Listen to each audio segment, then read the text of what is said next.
My name is Judith Bodway, and my previous job was city manager for Winona. And so my job description was running the day-to-day operations of the city, preparing a budget for the city council to approve, and handling all the human resources issues that arise when you have a large agency. There are times when the city council can take the vote and make the decision, and then there are times when it needs a citizens vote, although those are few and far between, where the citizens vote on an individual project to be done. Generally, that's the preview of the council or the other unit of local government, like the township operates its land, the county might be a part of in some project, and so you have to go to the unit of local government that has the control of the activities taken on the property. So it's within their limits. So you can't take an old building and put aluminum siding on it if it's in the National Register district or the building itself is on the National Register.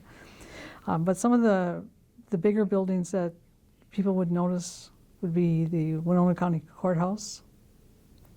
It's on the National Register. The Armory, the old part of the Winona County Historical Society. You have City Hall, you have the Masonic Temple, you have a lot of the churches meet historic standards and are designated as such. We have a beautiful churches in this community. Not recognized a lot by us because we're so used to them, but certainly by visitors. I know when visitors come in by boat and they take bus tours through town, they're amazed at what we have in terms of a religious community and the buildings that they have.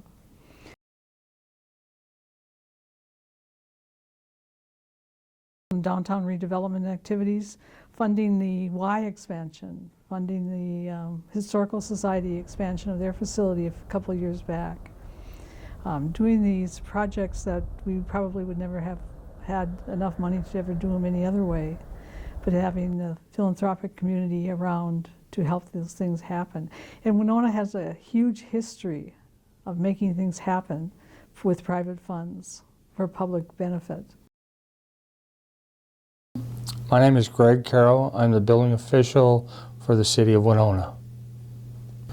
As the building official, I'm charged with administering the state building code, the rental ordinance, and also the nuisance ordinance in town. Part of the scope of the work that I do is we plan review and inspect all types of construction that occurs within the city limits for code compliance, for building code compliance. We conduct inspections for maintaining that code compliance out in the as-built community, as well as inspecting rental properties for safety issues and nuisance problems for a number of different things within the municipality to keep things clean and safe. It's amazing to see some of the construction that was done 100 years ago and how things were put together. And in many cases how structurally sound they are, even compared to today's standards.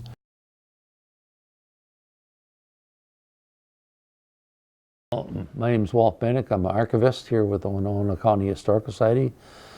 I guess what I do is I do research for the society, for people, do presentations for groups, again researching Winona's history or some history related to Winona, and then do a presentation, write articles for the Historical Society, done a couple of books. Where the present City Hall stands now is where the original normal school was located. It was a city library building. And after the normal school was moved to the campus site, that building then referred back to a library, and then it was eventually a storage building, eventually torn down when they built the new City Hall in the 1930s.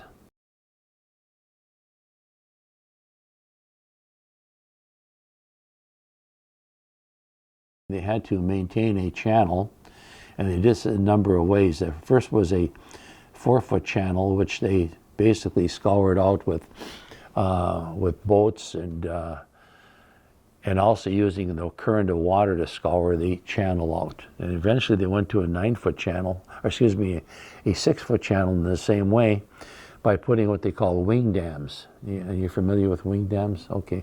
The wing dams were built perpendicular to the shoreline with rock and brush in that in the wintertime and allow it to sink in, and then to divert the water flow and focus it down the center of the channel just to scour the sand and that would be gathering away from that main channel to keep that level.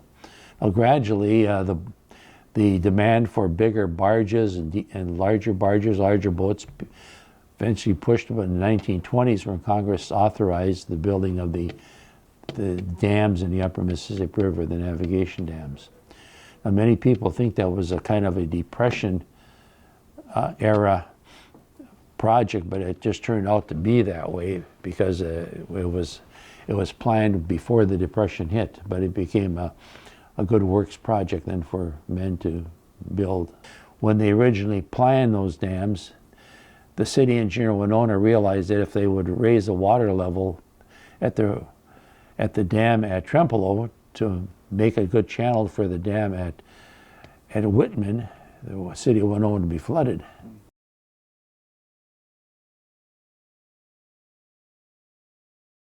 The major flood that put the flood walls in was the 1965 flood, which was the highest flood ever hit Winona as far as in recorded history. And that flooded most of the downtown. They had to put artificial or temporary levees in on 5th Street and 6th Street. They had sandbags along the river. They had sandbags around buildings. The sewers started to flood because our storm sewers flow into the river. So the sewers, the water was flowing into the storm sewers and gushing out behind the temporary levees that were put in. Other levees were put in along Huff Street and then along Prairie Island just to keep the water from encroaching into much of the city. But a guy in town who was discharged from the Navy a year or two earlier as a Navy diver volunteered to go into diving clothes and go down into the sewers and plug them up with the dunnage bags. Now it wasn't with scuba gear, it was actually with a big hard hat and that he went down in the sewers.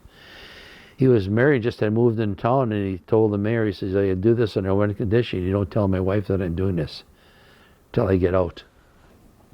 So he's considered the guy that saved the city. The 2007 flood was probably to the extent of that, but because we had all the diking in by that time, they had to just kind of plug up some of the holes in that were like in Levy Park where they have the stairs going down and the walls and that, they had to plug those up with sandbags to keep the water out. But of course, if anything would have broke, it would have caused a real problem. But the levees worked. They built the levees around the town in the mid-80s, mid-1980s. I think it was like $25 million on that project. And of course, the Corps of Engineers now has jurisdiction over the levees, and they maintain and they also then limit any activities that can go on and around the levees. To get the rebuilding of Levy Park on the levees, they had to get permission from the Corps of Engineers. That's sand that's done from the river dredging, from the Corps of Engineers, and we get that sand in here and store it because it's used then by businesses if they need some fill material to build their building on. So it's a way we're like a conduit between the Corps of Engineers and the local business community or citizens who need sand for fill projects, and the Corps who has to dispose of the sand because it's causing problems to their gateway to the river. Nick Larson, Community Development Specialist for the City of Winona. My main objective is working around writing housing grants for low to moderate income households. So we can give 0% interest loans to homeowners to fix their houses up so they can age in place, stay there longer. Some of the new and upcoming projects that are happening would be more additions and things happening with Levy Park for community space, along with the collaboration with our Main Street through the Chamber of Commerce and hosting different community events down there and really highlighting everything that's happening there. And that'll tie into different arts that will happen at the Masonic Temple and the rehab that's going on with that development. And then with our main square development on the former Hardee's block, where we'll have upscale housing along with retail, mixed use, hopefully a new restaurant, historic building right on the corner of 2nd and Walnut, where that building's being rehabbed by a local developer and utilizing historic tax credits. And then to see what's going to happen with our 2 closed elementary schools and what type of developments will happen there, I think will be very exciting for the community. And then also understanding the housing shortages that we have here in town, where even Mayor Peterson appointed a lot of community members and leaders to his housing task force that were able to identify a lot of housing needs for different populations across throughout Winona, from student housing to homelessness, transitional housing for those with mental health issues, to workforce housing. So our employees have someplace to hang their hat here in town rather than having to commute into Winona. The ongoing changes right now, or plans, would be, I think the main one on the horizon is a change to the comprehensive plan here in Winona, which kind of serves as the framework for future development. That process is just starting. The last time our comprehensive plan was updated was back in 2007. So moving forward for multiple years, 10 years, 20 years down the road, these updates to the comprehensive plan will be a driving force to what type of developments will occur in downtown Winona along with the surrounding area. Favorite part of the city is, I'm going to say, the people. If you get around within Winona, you get involved with certain organizations and actions, volunteer with places, you see a certain vibrancy and pride that people have within Winona, their community, and the things that they do. It could be their job, it could be the people that they help and volunteer with. Overall, for my 20 years being in Winona, that's one thing that I've seen with people, that they stick around because they enjoy the outdoors, the recreation, the arts, the culture, and they embrace and take ownership of Winona. There's so many just neat things about it, and other places just to explore. If you're in the outdoor rec, I mean, you have the river, so to be able to do boating or just going down there doing fishing, with our bluffs, and then the hiking trails that are somewhat hidden if you don't know exactly where they're at, where hopefully that'll change with our new parks plans, so more people are aware of where they are and what all the bluffs up behind, like Woodlawn and going up to Garvin, what's all there to be offered for us, and just to check out the natural beauty, especially getting up on top of Sugarloaf and overlooking the bluffs to Wisconsin. If you've never done it before, it's a pretty neat view.